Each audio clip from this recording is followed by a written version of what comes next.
ఉంటది అన్న, ఎప్పుడో చచ్చిపోయి ఉంటది. మీరేంటి ఇక్కడ కాలువలో ముసలు తిరుగుతుందని తెలియదా?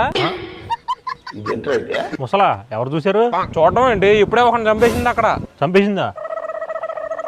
మన కాలువలోకి ముసలు ఎలా వచ్చిందని అసలు పోలీసులు ఎంక్వైరీ చేస్తున్నారు ఇప్పుడు. బండి తీయాలి చూసొద్దాం.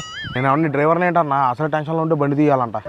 అసలే చీకట పడుతుంది, చెప్పింది చేయలేదు అనుకో, ఆ ముసలిని తీసుకొచ్చి కాళ్ళు వేసింది నువ్వే అని పోలీసులకు చెప్పేస్తా వెళ్ళి. నువ్వు చెప్పింది నమ్ముతావు, పోలీసులు అన్న పిచ్చోళ్ళు ఏంటి? నేను చెప్తే నమ్మరావు కానీ నువ్వు చెప్తే నమ్ముతారుగా. చేపలకి పీతలకి మేత అయినా వేసినట్లు ఉంటుందని ఈ కాళ్ళలో పడేసా. ఎట్టండి తగ్గుద్దనే వీడియో తీసా. హైదరాబాద్ వెళ్తాడండి, హైదరాబాద్. బండి వచ్చే. నేనేంట్రా ఇలా దొరికిపోయాను?